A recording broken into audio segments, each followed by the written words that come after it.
अक्सर आपके बड़े बूढ़ों ने आपसे कहा होगा, ये संसार दुखों का मूल है और ईश्वर भक्ति उस दोष से दूर जाने का मार्ग है। किंतु सोचिए, यदि ये संसार दुखों का सागर होता तो क्या नियति आपको यहाँ जन्म लेने देती? क्या ईश्वर यहाँ पर अवतार लेते?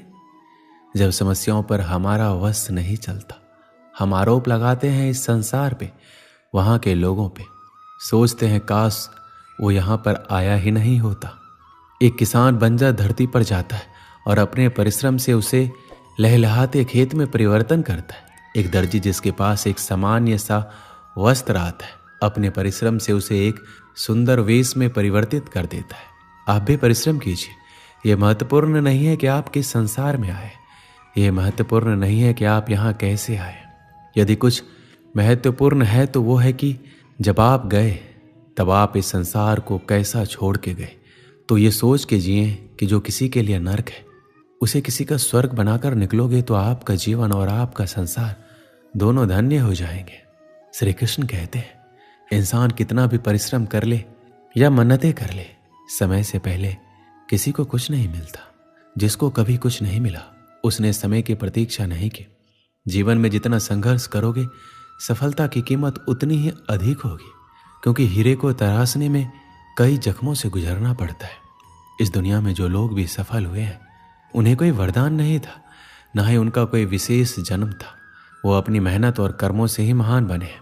जो मनुष्य धोखे से या कूटनीति से सफलता हासिल करता है वह सबसे बड़ा पापी होता है, क्योंकि शायद उसने किसी जरूरतमंद का जीवन तबाह किया हो। किसी कार्य के प्रति अगर आपका नजरिया तथा लगन है तो वह कार्य ना जानते हुए भी आपको आधी सफलता तो दिला ही देता है। किसी भी अच्छे कार्य को शुरू करने के लिए कभी भी शुभ मुहूर्त की तलाश ना करें, क्योंकि शुभ मुहूर्त तो वही था जब आपने उसके बारे में सोचा था। बाहरी सुंदरता की ओर कभी भी आकर्षित मत होना, क्योंकि अक्सर खूबसूरती में कई राज समाये होते हैं। जो काम आपसे हो सकता है वो कभी भी दूसरों से मत कराना, क्योंकि अक्सर लोगों में गलतफहमी उत्पन्न हो जाती है। कर्मों की गति इतनी प्रभावशाली होती है कि वह मरने के बाद भी आपका पीछा नहीं छोड़ती। इसलिए कभी भी अधर्म कार्य मत करना। कभी भी ये मत सोचो कि मैं उस कार्य को कल करूंगा। वह कल कभी नहीं आता, बल्कि आपने अपने जीवन का एक और दिन बर्बाद कर दिया। जब भी हम किसी के लिए बुरे शब्दों का प्रयोग करते हैं तो वह हमारे ऊपर ही हावी होते हैं, क्योंकि उसमें दूसरे का कोई दोष नहीं होता। कभी भी किसी के प्रति इतनी आसक्ति ना रखो कि उसके बगैर आपका कार्य चल ना सके, क्योंकि दूसरा तो केवल एक माध्यम होता है, सफर तो उसे खुद ही तय करना होता है। आज के युग में कोई भी सच्चा प्रेम नहीं करता, वह अपने ही स्वार्थ के लिए उसे चुनता है और वक्त निकलते ही उसे छोड़ देता है। जबकि सच्चा प्रेमी तो वो है, वो बिना चाह के भी कभी आपका साथ नहीं छोड़ता। किसी भी व्यक्ति के पास इतना समय नहीं होता कि वह किसी की तारीफ कर सके, क्योंकि वह अपने बारे में अच्छा सुनने की इच्छा से दूसरे की तारीफ करता है। जब भी आपको लगे कि आप अकेले हैं तो किसी के सहारे के बजाय अपने अंदर बैठिए और उस सच्चे मित्र ईश्वर से पूछे, जो हर समय आपके हित के लिए ही सोचता है। अगर सहारा किसी का जीवन बना देता है तो ये प्रकृति इतनी सुंदर ना होती, क्योंकि जो आगे बढ़ने के लिए सहारा ढूंढता है वह पहले से ही बहुत पीछे चला जाता है। आलस्य मनुष्य का सबसे बड़ा शत्रु है। जिस शरीर में रहता है उसका नाश कर देता है। व्यायाम करने से हमारा शरीर और मन जिस प्रकार से स्वस्थ होते हैं, उसी प्रकार से नियमित ध्यान करने से मस्तिष्क और हृदय पवित्र होता है। आलसी व्यक्ति के अंदर कभी विद्या का वास नहीं होता, बल्कि कुरीति तथा कुभावना का विकास होता है। सत्य की हमेशा जिस प्रकार से जीत होती है, उसी प्रकार से परिश्रम की भी जीत होती है, भले ही उसमें थोड़ा समय अधिक लगता है। ज्ञान तो लगभग सभी के अंदर एक जैसा ही होता है, किंतु कुछ लोग उसको अपनी आदत बना देते और कुछ लोग उसको अपनी सबसे बड़ी भूल बना देते। श्री कृष्ण कहते हैं, हमारे पास अक्सर बहुत लोग आते हैं, कुछ को हम समय देते हैं, कुछ का हम तिरस्कार करते हैं, किंतु तिरस्कार कभी नहीं करना चाहिए। किसी व्यक्ति के पास आपके आने के 3 मुख्य कारण होते हैं, भाव, अभाव और प्रभाव। यदि कोई आपके पास प्रेम भाव से आए तो उसे प्रेम दीजिए, सम्मान दीजिए। यदि कोई आपके पास अभाव में आए तो उसकी आवश्यकता समझे और जितना हो सके स्वयं से उसकी सहायता करें। और यदि कोई आपके पास प्रभाव के कारण आए तो उसको समुचित सम्मान दे। तो खुद को भाग्यशाली समझे कि कोई आपके प्रभाव में है, किंतु तिरस्कार कभी ना करे। तिरस्कार जन्म देता है कुंठा को और कुंठा किसी को भी आपका शत्रु बना देती, इसलिए मित्र बनाए। श्री कृष्ण कहते हैं किसी में भी अकेले दुनिया को बदलने की ताकत नहीं है, लेकिन आप पानी में एक पत्थर फेंक कर कई तरंगे पैदा करने के समान बहुत कुछ कर सकते। हर कोई जानता है कि हम क्या हैं, पर यह नहीं जानते कि हम क्या बन सकते।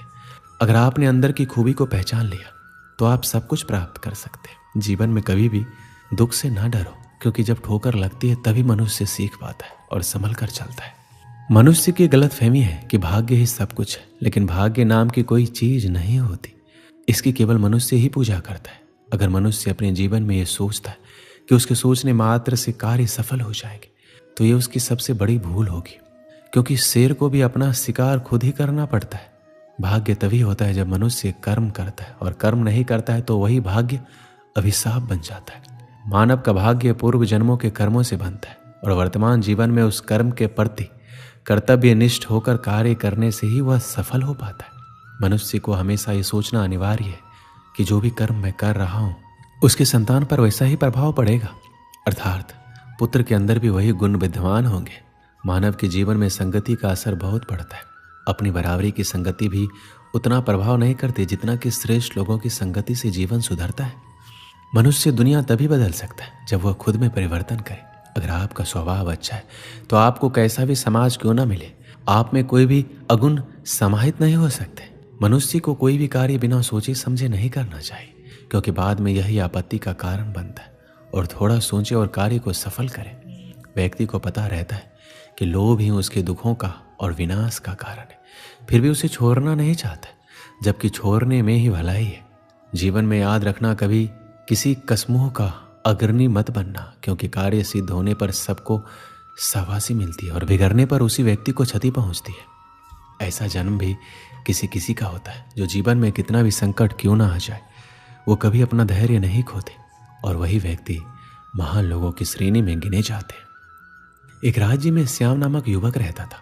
एक बार उसने राजा के किसी आदेश की अवहेलना कर दी। अपने आदेश की अवहेलना राजा को कतई गवारा नहीं था। जो भी उसके आदेश की अवहेलना करता दंड का पात्र बनता। श्याम को भी सैनिक बंदी बनाकर राजा के समक्ष ले गए। बाहरी दरबार में राजा ने उसे मृत्यु दंड सुनाया। अपने मृत्यु दंड पे श्याम बोले, महाराज, आपके द्वारा दिया गया मृत्यु दंड सिरोधारी है, किंतु मृत्यु पूर्व मेरा आपसे एक निवेदन है, और वो ये है कि मुझे कुछ समय प्रदान किया जाए ताकि अंतिम बार मैं अपने परिवार से मिल सकूं। राजा ने एक सिरे से उसका यह निवेदन अस्वीकार कर दिया। तुम पर कैसे विश्वास किया जा सकता है? यहाँ से जाने के उपरांत तुम वापस नहीं लौटे तो तुम्हारा यह निवेदन स्वीकार योग्य नहीं है। राजा के ये कहते ही राज दरबार में उपस्थित प्रजा में से एक युवक सामने आया और बोला, महाराज, मेरा आपसे निवेदन है कि श्याम को उसके परिवार से मिलने जाने दिया जाए। उसके आते तक मुझे बंदी बनाकर रख लिया जाए। यदि वह वापस ना आए तो उसके स्थान पर मृत्युदंड दे दिया जाए। युवक की बात सुनकर राजा आश्चर्यचकित रह गया। पहली बार ऐसा कोई व्यक्ति सामने था जो किसी अन्य के लिए अपने प्राण देने पे तत्पर था। राजा ने पूछा, कौन हो युवक, और इसका स्थान क्यों लेना चाहते हो? महाराज, मेरा नाम कन्हैया है, मैं श्याम का मित्र हूँ। मुझे पूरा विश्वास है कि अपने परिवार से मिलकर ये वापस अवश्य आएगा। राजा ने सैनिकों को कन्हैया को बंदी बना लेने का आदेश दिया और श्याम को परिवार से मिलने की अनुमति दी। श्याम को 6 घंटे का समय दिया गया, जिसमें उसे अपने परिवार से मिलकर वापस आना था। श्याम घोड़े पर सवार होकर अपने परिवार से मिलने पहुंचा। सबने मिलकर तुरंत वापसी की राह पकड़ ली। वह समय व्यर्थ नहीं करना चाहता था। समय पर राजा के समक्ष ना पहुंचने पर उसके मित्र के प्राण संकट में पड़ सकते थे। तीव्र गति से घोड़ा दौड़ाते हुए राजमहल की ओर चला आ रहा था। एक स्थान पर वह घोड़े से गिर पड़ा और चोटिल हो गया। इधर निर्धारित 6 घंटे पूरे हो गए। श्याम राजमहल नहीं पहुंच पाए। इस स्थिति में कन्हैया को मृत्युदंड के लिए तैयार किया जाने लगा। अपने अंतिम समय में कन्हैया ने श्याम को स्मरण किया और आंखें बंद कर ली। वह प्रसन्न था कि वह अपने मित्र के काम आ सका, किंतु अंतिम क्षण में श्याम राजमहल पहुंच गया। वह राजा से बोला, देरी के लिए क्षमा महाराज, मैं घोड़े से गिरने के कारण चोटिल हो गया था। अब मैं वापस आ चुका हूँ, कृपया मेरे मित्र कन्हैया को छोड़ दीजिए। श्याम का कथन सुनकर कन्हैया ऊंचे स्वर में बोला, मित्र तुम चले जाओ। श्याम बोला, नहीं मित्र, मेरा दंड तुम कैसे भोग सकते हो, और मैं तुम्हें ऐसा कैसे करने को दे सकता हूँ? मेरा दंड है, मैं ही भोगूंगा। तुमने मेरे लिए जो किया उसके लिए मैं तुम्हारा आभारी हूँ। राजा श्याम और कन्हैया की मित्रता देखकर प्रसन्न हुआ और बोला, ऐसी मित्रता मैंने आज तक नहीं देखी। मैं तुम दोनों से बहुत प्रसन्न हूँ और घोषणा करता हूँ कि तुम दोनों में से किसी को मृत्यु दंड नहीं दिया जाएगा। मैं तुम दोनों को स्वतंत्र करता हूँ। इस कहानी से क्या सीख मिलती है? सच्चा दोस्त एक अनमोल रिश्ता है जो जीवन का महत्वपूर्ण हिस्सा होता है। वह व्यक्ति जो हर घड़ी आप पर विश्वास करता है और आपके साथ खड़ा रहता है सच में महत्वपूर्ण होता है, क्योंकि वह आपके जीवन में साथी और समर्थन देता है। एक सच्चा दोस्त आपके सारे राज और बातें सुनता है, आपके साथ खुशियों में साझा करता है और आपके दुखों में सहानुभूति दिखाता है। सच्चे दोस्त का साथ आपके जीवन को अधिक मजबूत और सुरक्षित बनाता है। एक सच्चे दोस्त के साथ समय बिताना अद्वितीय और मान्य होता है और इससे आपके जीवन में आत्मविश्वास बढ़ता है और आपके लिए एक सुरक्षित स्थान प्रदान करता है और आपके साथ हर मोड़ पर होता है। दोस्त जीवन के सफलता और खुशियों की दिशा में एक महत्वपूर्ण भूमिका भी निभाता है और यह रिश्ता जीवन भर बना रहता है। दोस्तों, इस वीडियो में बस इतना ही। मिलते हैं अगली वीडियो में। अपना ख्याल रखिएगा। जय श्री कृष्ण।